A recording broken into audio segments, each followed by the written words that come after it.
Okay, ladies and gentlemen, it is an absolute pleasure to welcome back to the Solari Report one of my favorite reporters and authors, Lucy Komisar, who you have heard on the Solari Report before. When there is big, complex financial fraud that no one else can deal with, not even me, Mhm. Lucy, brilliant Lucy Komisar, is there unpacking it to the point where we can all understand it. Lucy, your talent is just amazing. And she has a new series of articles and interviews on GameStop, and I know GameStop is a topic of great interest. But Lucy, I just want to say you and your website Commissar Scoop are doing incredible things. Your brilliance never ceases to amaze me. The last time you were on the Solari Report, everybody said, "Oh God, we love her. Get her back." So they're going to be very happy to hear from you. Before we dive into the story, what got you interested in GameStop? Well, I've been interested in naked short selling for about 10 years. It started Right, out by being interested in the offshore system, which right. I've been interested for more than 20 years. And I was asked to be in a film called The Wall Street Conspiracy about naked short selling. When I was Uh-huh. called about that, I said, I never heard of it. This was in around Was 2011. that for Overstock or was that separate No, from Oath? no, it was a filmmaker that did this, and, Uh-huh. um, but when I said that, they said, "No, we wanna talk to you about offshore," which I Right, have written about a lot, because very often, some of the scurrilous, things that go on related to naked short selling has to right, have to do with money that comes through offshore accounts, and right. so I was interviewed on that, but I had to go to a studio where a lot of other people had come because they were being interviewed, and I learned all about naked short selling. And since then, I have been focused on it a lot because it's an essential part of the stock market corruption. Certainly in the U.S., in Right. some countries such as South Korea, I know that it's very heavily policed. You can't do it, and I Right. don't know enough about all of the countries in Europe to know how their stock markets work. But So certainly, let me just slow you down for a second. There are two things I want you to define. So you've been on the Slater Report talking about the offshore system. We've recommended a lot of documentaries and different things on the offshore system to help people understand it. But just give a 2 or 3 sentence definition of the offshore system and help people understand how huge it is. okay, it started in Switzerland in the 30s because people from France and Switzerland and some other countries didn't want to pay taxes. And Right. so they had secret accounts. Accounts were set up for them in Switzerland. And every once in a while, the Swiss bankers would come, for example, to Paris to meet their clients. And and there was a police raid on one of these apartments, which was being used as an office, and some very important people, um, heads of companies and people in the church and politicians were found to have secret accounts. I think one of them was Coty, the cosmetics company, were Uh-huh. found to have secret accounts in Switzerland. And there was an attack on this in the National Assembly by some members, mostly obviously on the left. So after that happened, the Swiss changed the law, made the law that these accounts must be secret, and it was against the law, and you could go to jail if you made any information about the accounts public. And that Right. was the beginning of the offshore system. It got a boost in the 60s uh, when the euro dollar came into play. And this was another way of moving money, not the American dollar, but the euro dollar. It was pegged to the dollar. And little by little, there were places like Grand Cayman, all the British crown colonies, the Isle of Man, Sark, Guernsey, Grand Cayman, and then other countries got into the act, and Right. uh, they would set up secret companies, both Right. companies and also secret bank accounts, so people could move their money and nobody would know it. And So I would point out one of the goals was avoiding taxation. Another goal was secrecy, and another goal was getting out of a jurisdiction that you felt unsafe in. Yes, well, yeah, but Right, it was also for corruption because this is how right. drug traffickers and arms traffickers and kleptocrats from countries, that's where they move their money. And yes, Right, but I they know a lot of totally legitimate people who wanted to have money in multiple jurisdictions that for may be true. perfectly legitimate reasons. Yeah, but then there's Right, no reason that you have to have a fake name. If it's legitimate, you can say that this is my account. In the US, you are supposed to, when you file your taxes, say if you right. have an offshore account. And Now, people have gone to now, yeah, right, people now. have gone to jail because they lie because they don't want to pay taxes. Now, if you have a legitimate reason, you can tell the IRS, which keeps the report secret. Yes, I have No. an account, and I am well, you can say, yes, I have an account and I'm paying taxes on it. If you Right, have an account for good reason, you still have to pay taxes on your right, profit, not right, on the money in right, the account, but on the profit, because right, often what's there is not cash, it's securities, uh, and you're making profit on it. But right. but that's how I got into the so with offshore. In some of Okay, the stories I looked at, some of the corrupt dealings related to naked short selling, the money was coming from offshore venues. so it's fair to say while we watch for the last 20 years what I call the financial coup happening, the size of the assets in the offshore system has absolutely exploded. Yes, it's Right, yes, absolutely right, huge, right. massive. So that's the offshore system. Okay, now I'm going to ask you to define naked short selling because I'll bet you more than half the people listening to this don't know what it is. Yeah, like me 10 years ago. Okay, uh, well, uh, the key points. The SEC, the Securities and Exchange Commission, which regulates trading in the US, allows traders to short a stock. That means they can sell it even if they don't own it. Now, they Right, are hoping to buy it back at a lower price and collect the difference. So usually they're supposed to borrow the stock from a broker who has it in the broker's own inventory, or borrows it from another broker, or says, I can locate the stock when the time comes because I know where I can get it, and cover the short. Now, right, you have to cover it. It used to be T plus three, trade plus 3 days. You have to cover it in 3 days.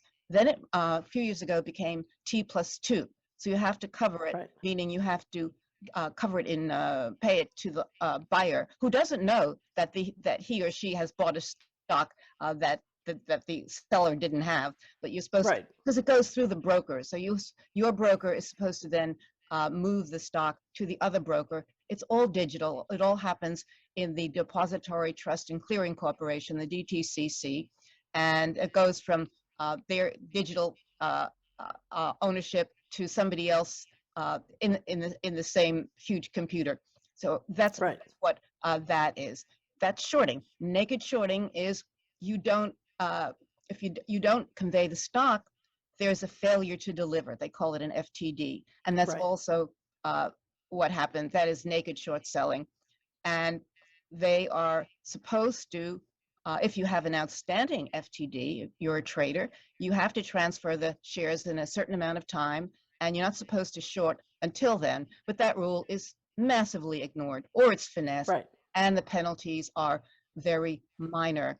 And the right, way we get to GameStop is about 2 million or more of GameStop shorts sales were never borrowed, never covered, never delivered to their borrowers, meaning the borrowers, to their buyers. That means the buyers had counterfeit shares. The buyers think they have shares. It's in there. It's listed in their account. You have this, but uh, they didn't have the shares, and that was the problem.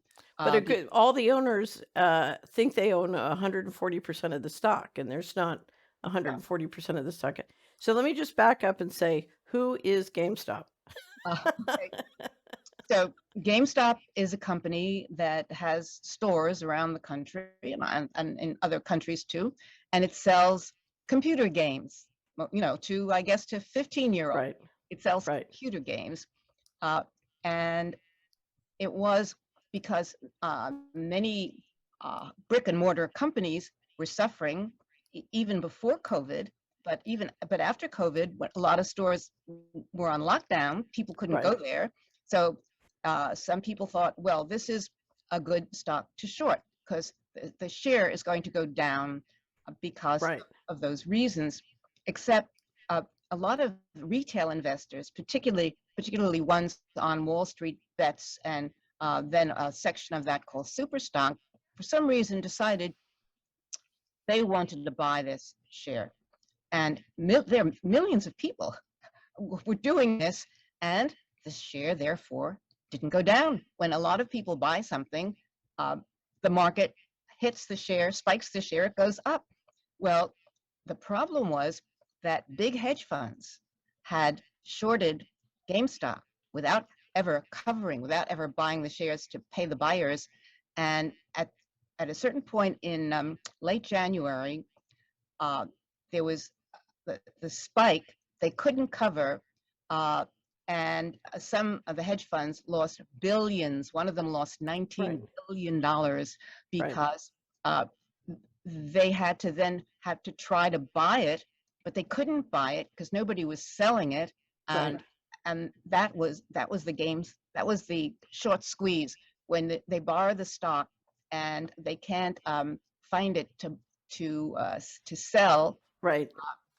because the SEC. They got trapped by the and it was clear that the bulletin boards were the buyers, the retail buyers knew they were Yes, trapping the hedge funds, and it was a they're chance doing it on it was a purpose. chance to get back at the big boys, right? It was on purpose. They said Yeah. it. If you look at the websites, that's what they wanted to do. That they wanted to get them, and they knew about naked shorting. They knew about the counterfeiting of the shares, and one of the they have to some of these numbers are reported. The big companies have to every 2 weeks report if they have bought huge amounts of something, um, and there's something called short interest. Right. That's the number of shares that have been sold short but not yet covered, Right. and they can be legally borrowed shares, but they and maybe the attempt was to locate them, but GameStop had more than 100% short interest, including 140% in January, That's more shares were unbelievable. reported as being short than all the shares that should be available to trade, which are called the float. So Right. how can you have shorted more shares than the float, which is what Right. you trade in? And so they had to cover their shares, their shorts, at a time when the funds had shorted more stock than existed, when the owners with the real shares weren't selling, even at higher prices, and they were threatened with a short squeeze. The price is so high they can't cover it with the assets they can get. They get a margin call. Right. They have to put in additional money, and but They so run out of it's like a plane that runs out of runway. yes, Right. they did. So, one of the things that was curious, because this was all presented in the press as, retail people on bulletin boards getting back at the big boys, but then Pam and Russ Martins wrote a series about some of the big firms that were trading behind Yeah, the retail. yeah, that's right. They were. It wasn't just the kids. They call themselves apes as a joke to get back at people who attack them. What Right. they take the insults and they turn it around, and so they were not the only ones. Because if you look at some of the trading, some of the big Right. institutional, the big hedge funds were also doing this. They didn't all lose, and the thing is, some of it is done through dark pools. Right. So, And it, I'm going to stop you right there, and I'm going to ask you to explain what the dark pools are, because the dark pools are a very important development in our world. yes, Right. supposedly used to be that you traded on exchanges, and they were called lit exchanges. You could see the there were people that were buying and selling, and there was the ticker tape, which is now Yeah, you can see the ticker tape going that stock and you could go see by. where the stock was going up and it was down, and this was happening. And then some of the big broker dealers and hedge funds invented, and the SEC seemed to think it's okay, dark pools.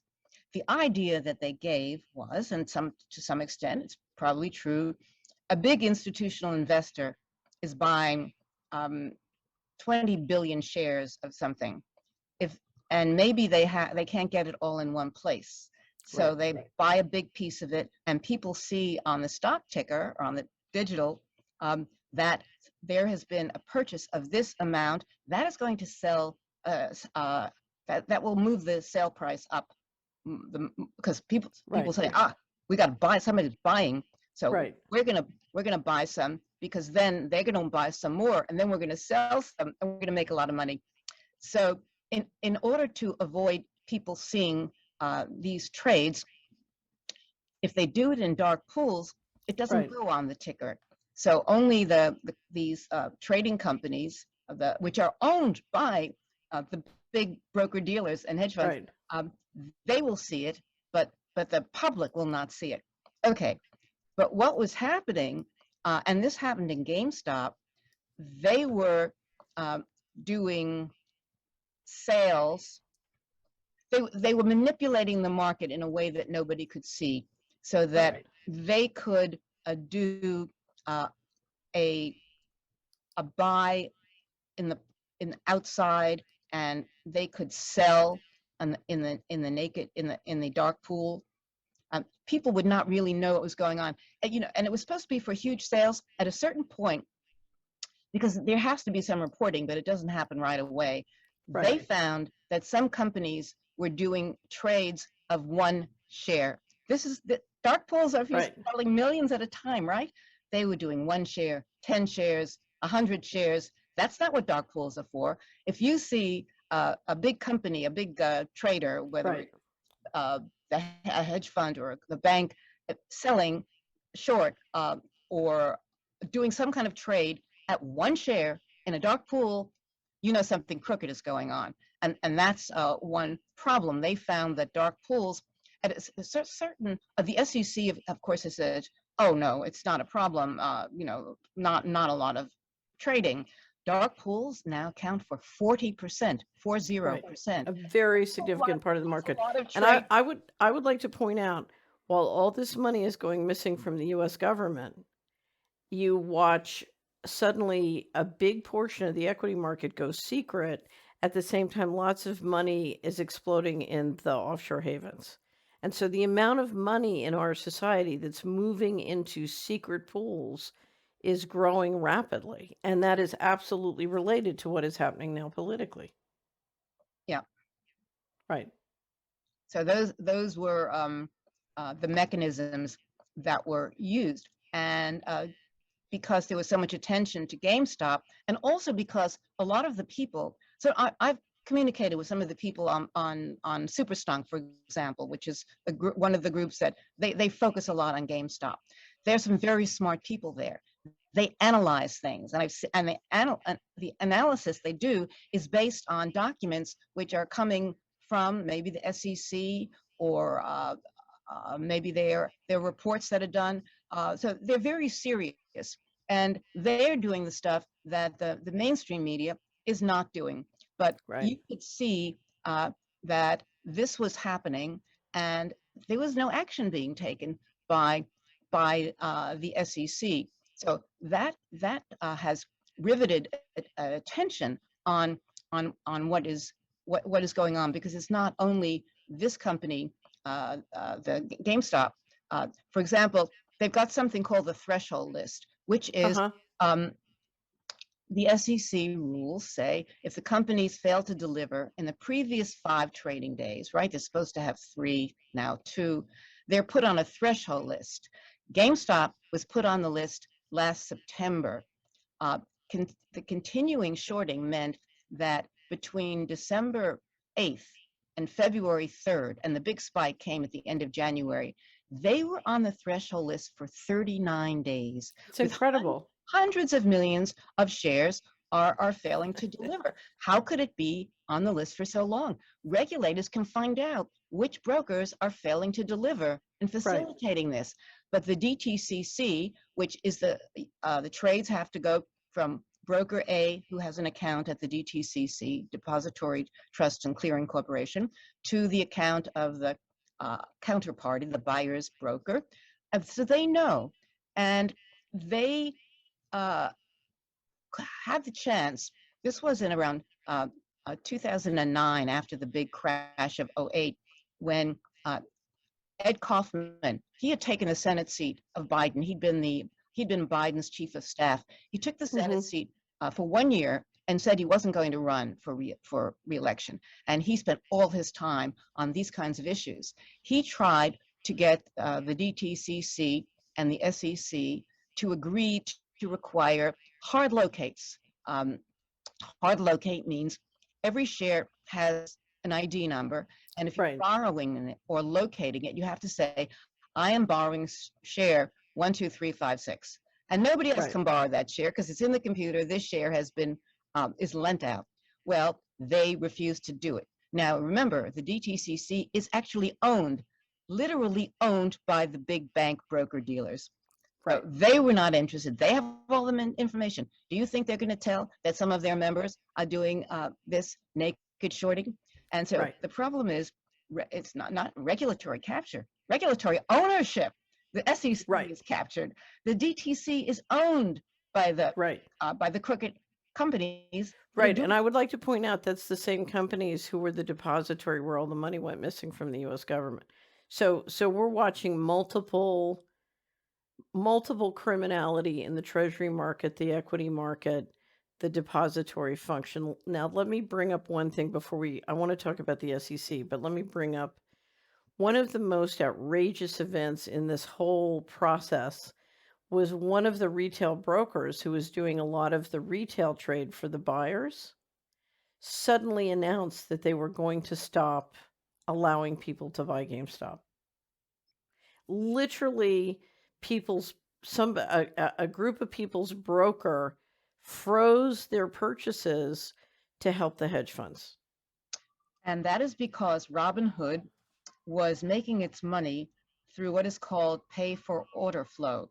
That is, if people would sign up to Robinhood and they liked it because they didn't charge a commission, but in the end they were actually paying more than if they paid Right, a commission to somebody else, because it would send the orders to Citadel, right, and Citadel was paying for the orders, and Citadel would make the trade at a worse price than the this person who thought they were getting a good deal could have gotten in another company.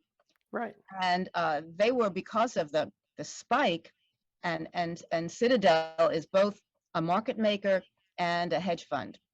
And a market maker is means that in order to have a situation where all stocks you can buy or sell a stock all the time. You can't get a situation where I want to sell this, there's nobody who wants to buy it. right. Because 'cause they'll buy it. They'll So take it into inventory. a market Right, maker is the deal is, if you're a market maker in X stock, anybody that wants to buy or sell it goes to you, and you will sell or buy it, and you get getting another extra few days to do a settlement because of this issue, 5 days instead of 3 and then 2.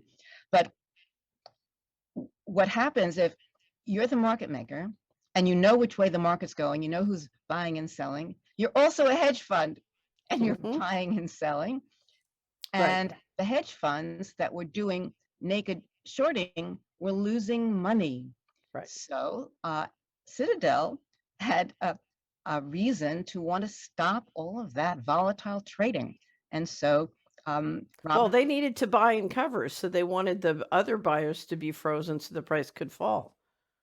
and later they blamed the DTCC for doing this, and the DTCC head said in one of the congressional hearings, no, what he said we didn't do anything like that.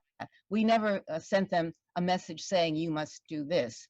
So I don't know that anybody's come to find out what is really the truth, but that's what happened there. A lot of people went away from Robinhood. They went to Fidelity, which also has pay for order flow, but seems to be a little bit more honest. The SEC under Gary Gensler is now looking into this, and in fact, in the hearings in the House and Senate, the members of the committees were much more interested in pay for order flow than in naked short selling or other scams. So something probably will. So Many years ago, Patrick Byrne of Overstock, and I know you know about this because you've written it. It's been in your GameStop articles. Patrick Byrne had the same experience with his stock on his company Overstock, and really did a very deep dive on naked short selling and ended up in litigation, including with Goldman Sachs, over the naked short selling. And I think he put up a website and did a wonderful job of illuminating what the problem was Mhm. and how it was really hurting the little guy. Yes. So young entrepreneurs and new entrepreneurs who go public, are played by the big boys. And Mhm. it's the amount of skim that they've been able to bring, or to skim off is very significant because I think he did a very good job of documenting it. Yes. And he won a settlement from Goldman because, as you've pointed out in one of your articles, the lawyers made a mistake and he got a whole bunch of disclosure proving his case. But what is amazing is if you look at the naked short selling that he documented, if you look at the naked short selling that some of the mining companies and the mining industry has documented, and you look at what's going on with GameStop, the SEC has absolutely allowed this to go on. Yeah. And No doubt about it. there are a couple of instances in the Overstock case. So he had been targeted in 2004, and then at that time he then learned about other companies being targeted, and they were put on the threshold list. That's the list where if you fail to deliver more than 5 days, and they end up staying on for months.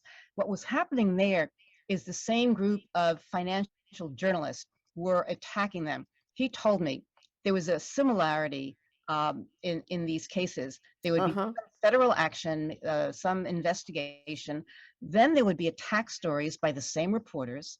There would be big short sales, and then there would be lawsuits against the companies that had been targeted.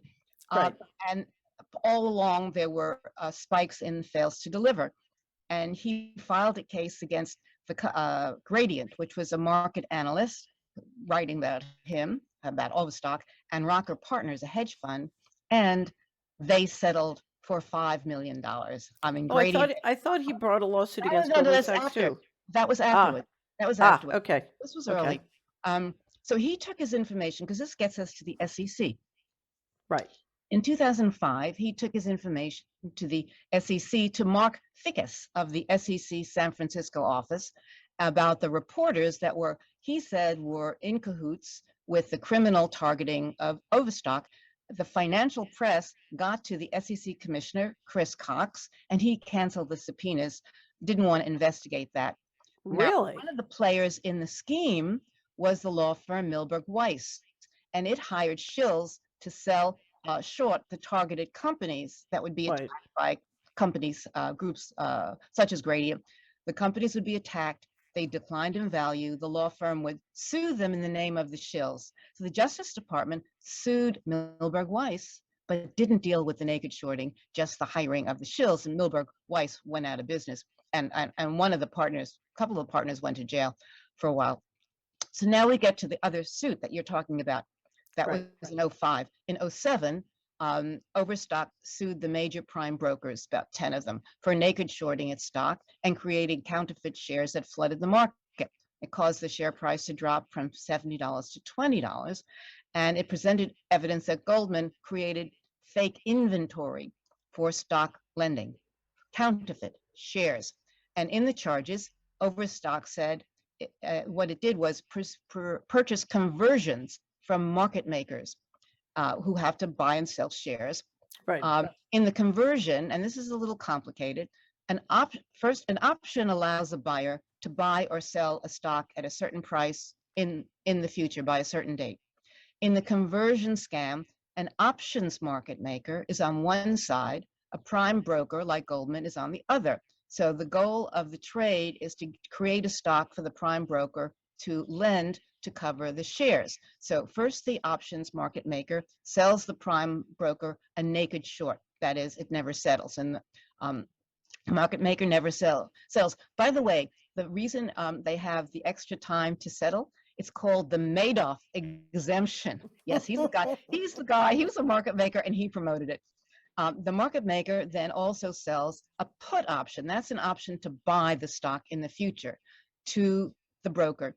And so therefore, they put it on their books as if they own the stock. They have the Right. option to buy the stock. They put it on their books as if they have the stock. Right. So the overstock suit said the conversions were bought by the prime brokers and used to invent long stocks that they could lend out. They would get a lot of money from the borrowers, and they Right. could even sell them as if they were real, because they were real Right. on their books, and Right. it was organized counterfeiting of shares in the market. So how did they get the proof of this? When 4 years later, that was the case was '07. 4 years later, the case got to depositions. Mark Cajotes was the managing partner of the $1.5 billion Copper River Partners. That used to be called Rocker Partners, which was the company that Overstock had sued in '05 for being part of this corrupt deal with Gradient, putting out fake reports.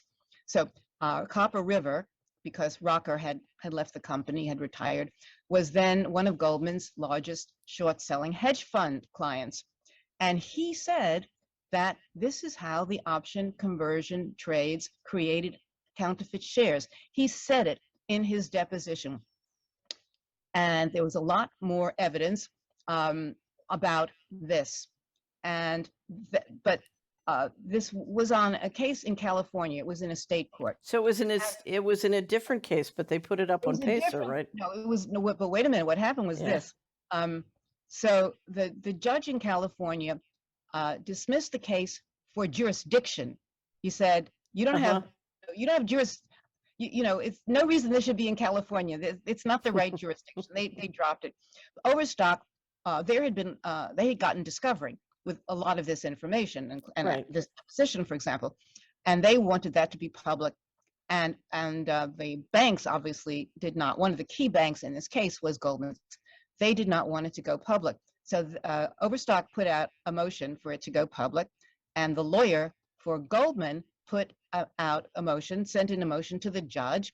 No. Now, all motions that are filed are on Pacer. That's the federal court filing system. Right. So this sorry, unhappy lawyer, when at the end of his motion, we don't want these documents published, put in all the documents. Oh my God. In all the documents. It wasn't Sullivan and Cromwell, was it? Who? No, it was I don't recall. It was a company in California. But so, and what was there? It was things like in Goldman or in one of the companies saying to their client, "Oh, you can fail. We have no problem with you failing," laughing. That was illegal. You can't fail. You don't have to cover. It's all right. You don't have to cover. And there were a lot of emails like that. They really killed Goldman on that one. Well, so Goldman settled with Overstock in 2015, finally, for $20 million.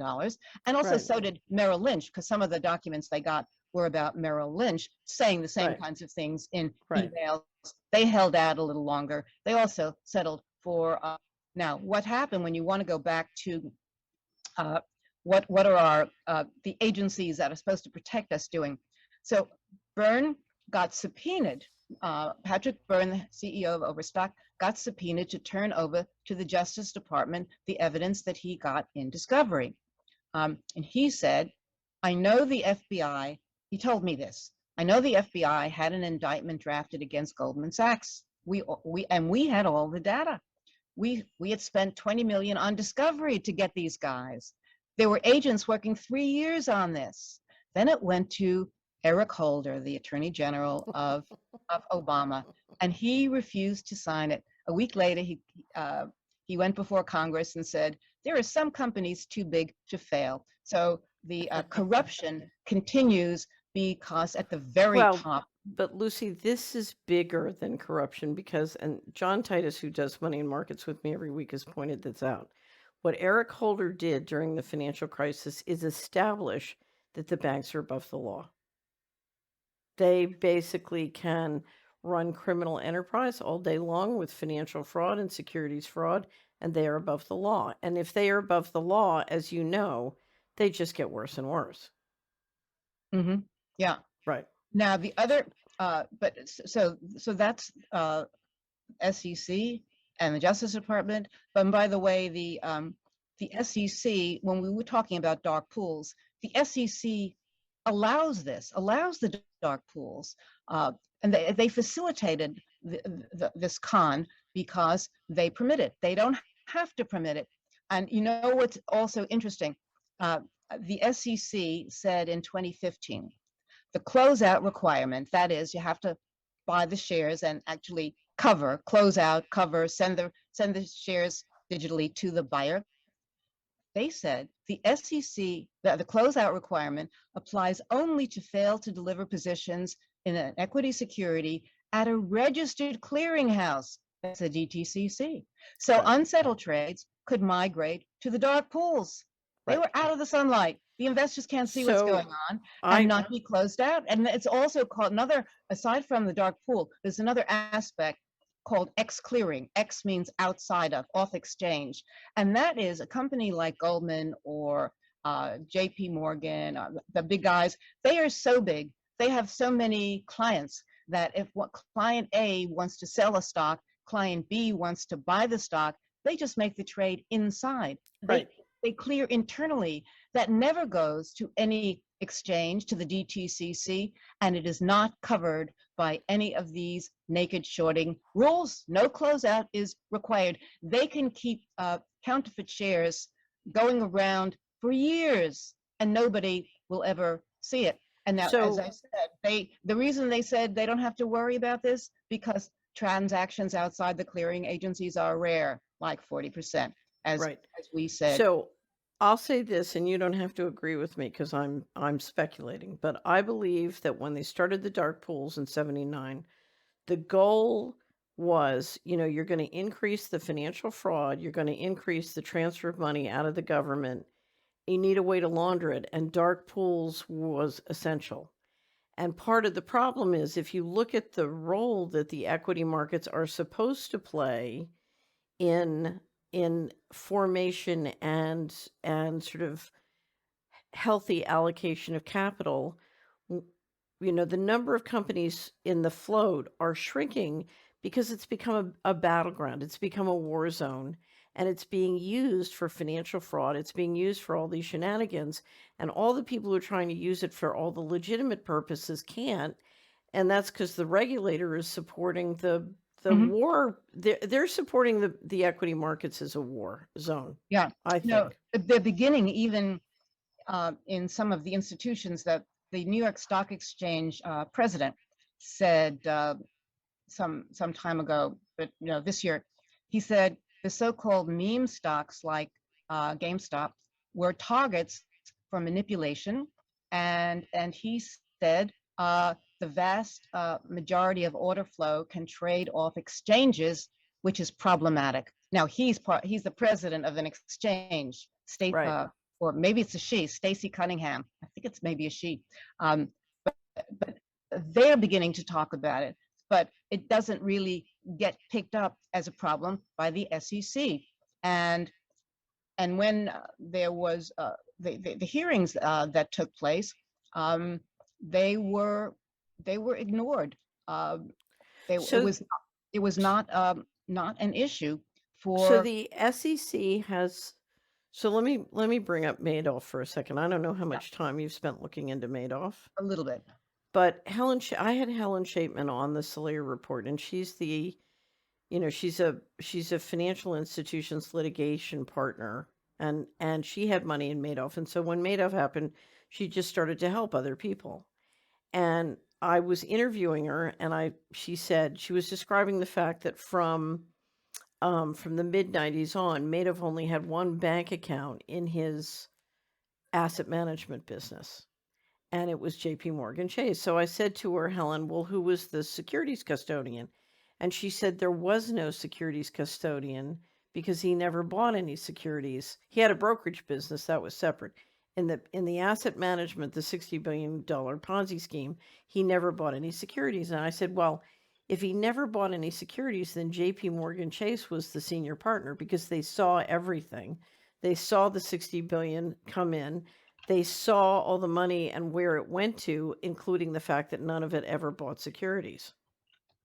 Now, in that world, if that's really going on, There's no way the SEC ultimately doesn't know that, and we know we had different research analysts who took all the information to the SEC and warned them many times about Madoff, and they did absolutely nothing. Mhm. And so what you've got is you've got an institutional, whether, and this I saw the same thing on First American because I was part of the cleanup team on First American. It was the same story, but you've got a an economy that is dependent on criminal enterprise. You've got large banks and the New York Fed that's dependent on criminal enterprise. And so you've got a Department of Justice and an SEC that is basically saying, okay, we allow criminal enterprise. Yeah, Yeah, of course, because they are they're paid. They are owned by the people, by the big time criminals. On Madoff, there was a curious thing he said in an email to for Forbes named Diana Enriquez, and she wrote this in an article. But I'm curious for what it says about did he buy stocks. He said this. He wrote her an email. They got into email correspondence in 2012. He said in his email, it was perfectly proper to short my clients' securities or purchase those positions back from those clients or others with any profit or loss recorded on my books. The point is, this was my practice prior to the time I fell into my crime of staying naked short. The fact that the prosecutor and trustee seem clueless of this is why my frustration is so great. And he said, most of my professional clients were aware of how I traded. Now, this is curious, doesn't make any sense because part of the charge against him, he didn't buy anything. He just sent clients fake confirmation of stock buys. So I don't know the purpose of this contention by Madoff that his real problem was buying shares, by naked shorting sales shares. Enriquez never followed up on this, and none of the articles I've read or the documentaries I've seen have talked about this. And the lawyer, will be very interesting to see if she can look into this because I found it fascinating it that is he fascinating. talked about this. Now, I'm sure he was doing naked short selling in the brokerage business. So maybe that's what he's talking about, not in the Well, but asset he's talking management, about, well, he could in have the been brokerage. talking about clients and naked short selling in the brokerage business. I'd have to look at it again because he makes it sound like he's talking about the asset management business. Yeah, but yeah, but that's an answer to that. So it was his brokerage business. So that's Could have been. that is, yeah, it makes sense now. Because he didn't buy or sell anything as everybody you said, Okay, and that so was the charge. I But want it's a broker, so no, but people should now be looking at what he did in his brokerage business. to so I want to walk you through one more obscure point about the Securities and Exchange Commission. So my attorney and I wrote an article called Caveat Emptor. I think I sent it to you about, and it was about the government in 2018 adopting an administrative policy that said they could keep all their books secret. And they did it as a literally an administrative policy. So it's not a law, it's not even a regulation. It's not, so you have the Constitution, you have the laws, you have the regulation. This is inferior to that. It's just an administrative policy that everybody agreed to. But they sent it through the clearance process beforehand. It basically said a group of people who are secret by a process which is secret can take any amount of the books and records of the US government, all its agencies and related corporations and entities, and make them secret and not tell you what or how or that they did it. So when you look at the financial statements, it's totally meaningless, not just for the government, but if you add the classification laws for all the banks and corporations that do business with the government, which I said when I was talking to my attorney about it, I said, this is like taking 80% of the US securities market dark, equity and debt. And so they sent this through the clearance process and all the different agencies comment on it. HUD was very funny. They said, "Oh, we need this. Why does a domestic housing agency need this? Why do they need secret books?" They send it to the SEC, and you know what the SEC's comment? Now remember, this is taking 80% of the US securities market dark. Not just the 40% that goes through the dark pools. They're taking all the issuers dark. You know what the SEC said? No comment. It's like, what is your job? Anyway, so um, I would say that the whole fundamental model is, I don't know. So have you discussed any of this with the SEC? Have you talked to them about what they're planning on doing?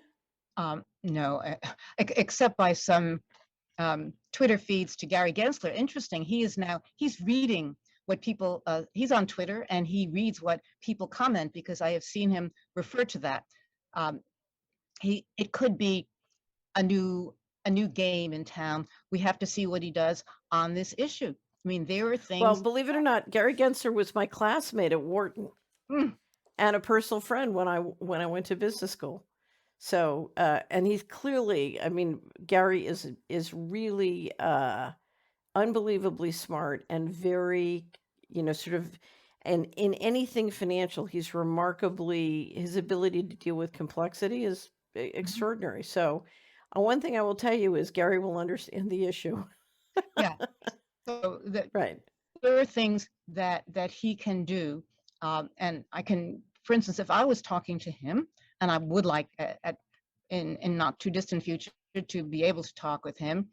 There are things he can do. Okay, let's start with the hard locate, the thing that Senator Ed Kaufman proposed in '09, that all shares have ID numbers. That's, you can do. They have that. Right. They can do that. The SEC declined that at the time. He can say, we want a hard locate. Uh, Right. and the DTCC knows who's naked shorting but won't tell. They should publish a list. Perhaps if the SEC requested it, and they could say, we need to know this because it relates to our threshold list of fails to deliver. Maybe that could happen. That's harder because that's owned by the banks. The SEC is indirectly owned by the banks. There is a revolving door that the heads of the Right. SEC have always gone to the big law firms that represent the big broker dealers. Now, uh, once we know who's naked shorting, the SEC, based on those lists, should enforce the law with major Right. fines. That's what Gary Right. Gensler should do, major fines. And then, because the SEC, it can only bring civil. You have to take the profit out of it. Yes, but huge crime, not a couple of million. What it's the cost of doing business. It's a joke. You know, they have a case where they say the company did this for 2 years, and hundreds of thousands of cases, and they fine them 2 million. Nothing. Right. But once the SEC collects that information, they should give it to the Justice Department, and the Justice Department should bring criminal cases because naked shorting is fraud. It's Right. fraud. If Madoff was guilty, brought to justice by the Justice Department for Right. fraud, the naked short selling is fraud. Now, then we So, get to but the. I will tell you, if you just start publishing the list and you start getting serious about audits, investigations, Mhm, compliant, and fine, they're going to back off. You're going to have almost, I would think you'd have significant back off. mhm. So, It's a danger to their reputation. But there are other right. things that Gensler, the SEC, can do. So Right. a T+3 was trade. You had to settle the trade in 3 days. It was changed a few years ago, T+2. Now Right. they're talking about T+1, but that means by the end of the trading day. Now with Right. blockchain, you can avoid the settlement agencies altogether. No more DTCC owned by the broker dealers. Go to T+0. Now Patrick Byrne was talking about that, and he started a company called T0 to do just that. That is Uh-huh. one way to use the technology. And then, of course, end the dark pools because the hedge funds engage in market manipulation undercover, and the big traders have the advantage. Even if they were honest, they had the advantage against the small traders, and they should end the dark pools. So those would be the things that Gary Gensler could influence, so he could So change here's what was what I would like to see. There was a Matt Taibbi wrote a book in 2014. He published it called Divide.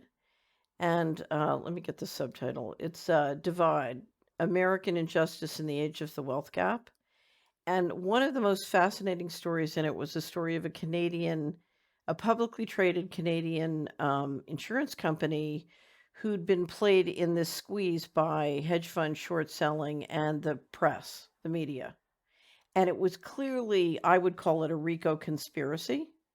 They were clearly trying to drive the stock down, and one of the ways they drove the stock down was by getting the Department of Justice to try and get the Department of Justice to do an investigation of the insurance company.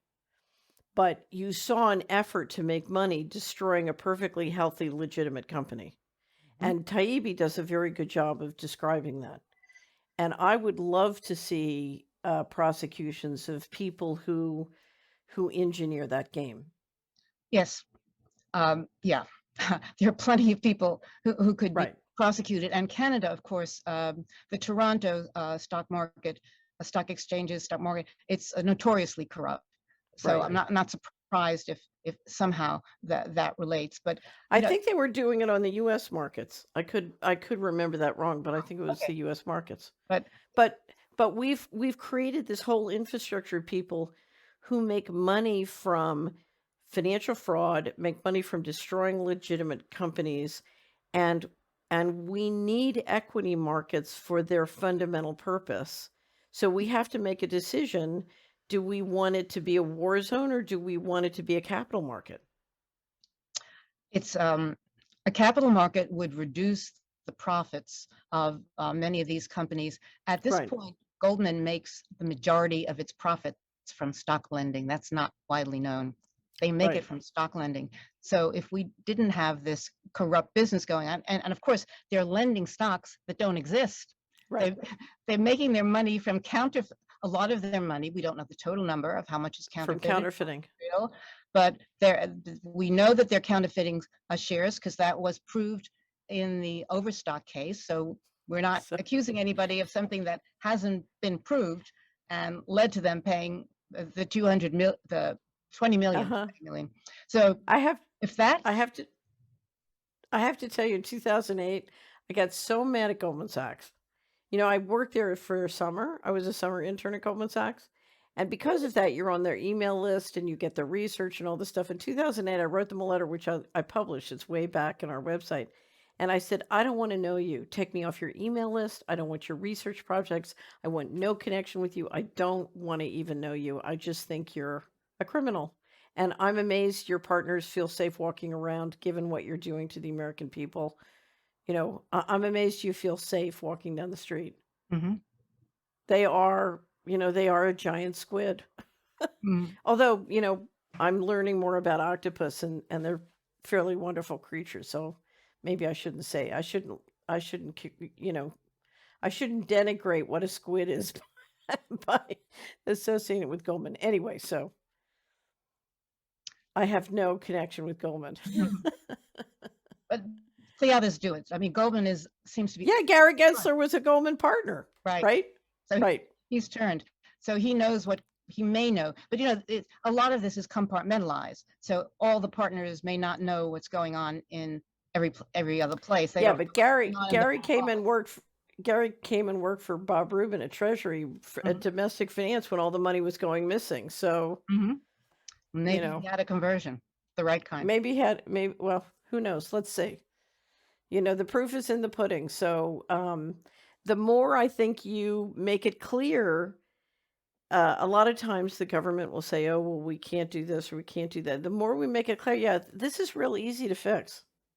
Yes, I mean, wouldn't you say this is easy to fix? it is.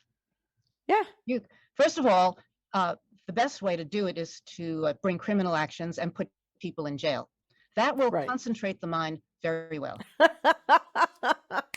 That's what has to Well, happen. you can make the fines personal. Yes, make the fines Right, personal and put the people personally in jail. And you're in charge. If the people below you are doing this, it's because you permit it, and right, that's what has to happen. And many of these companies are serial offenders. right. Five No, it's times. part of their business model. Yes. The settlement with Department of Justice is just the kickback. It's a public-private partnership, and they're just sharing the profits. But I'll tell you what's funny, in the Bush administration, I was ordered to break the law, and I refused, because I was totally clear I could go to jail. Me, personally. Hmm. I'm not doing it. Fire me. I'd rather get fired than walk around without liability. So I think you're right. Hmm. Yeah. Okay, so if we wanna learn more about the GameStop story, we can come to your website. Tell us how to access your work on GameStop. It's called the Commissar Scoop, and you'll see at the top a number of articles that I did. A couple of articles I did for the American Prospect, and then I did four videos, um, three for Superstonk and one for a British um, radio and TV.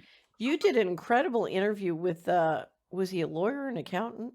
Which was that? Do you mean with the West? You don't mean West Christian, do you? I think that was That's a it. lawyer. And Yeah, yeah, yeah, and he worked a lot with Overstock, and he worked with many of the naked short selling right, victims. He's over 20 years. He's done a lot of the naked short selling cases. right, He knows right. a lot about that. So I did that. It's on my website, both the videos and also I summarized what was said. So if people don't have time to look at 1 hour and a half videos, they can read what I wrote. And I also have separate Okay. articles which give the text for people to skim. So there's plenty out there for anybody who wants to go deeper into this. So we can get it at your website. Do you have an email list or any way to keep us Well, if you updated? go Can on you the website, there's a place where you can subscribe, which is free. Okay, And okay. I have a Twitter account, which is at Lucy Komisar. And if I do anything, write anything, I always put a message up there. And I also comment and talk with people. Uh-huh, A lot of the people who are on Super Stunk and following the GameStop, they uh-huh. follow me, so they often comment and raise questions with me. So there's a lot of conversation that goes. It's always fun to come to your Twitter feed and see what you're saying because I think I've got a beat on something, and then I come to your Mhm. either to the scoop or to the Twitter feed, and I'm like, "Ah, I missed that." Oh, you know? You're like, what is it?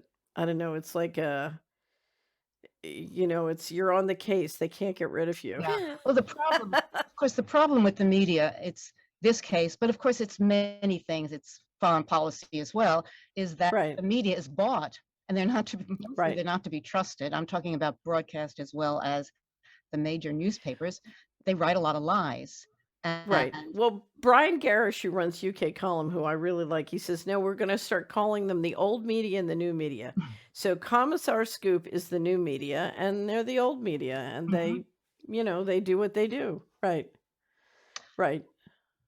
So, now how do we support you? Because your subscriptions are free. How do we if we wanna support you, how do we do it? Well, you can on the top of the um, website, the Commissar Scoop, there's a thing that says PayPal, and you should always choose friends or family because then they don't take a commission if you and they don't tell you that in advance. Yeah, Some people know that. Otherwise, if yeah, you just go and follow how, they lead you from here to there, they'll put you down as goods and services, and that's not what I'm selling. I'm selling information. right, So right, then they take a 3% commission.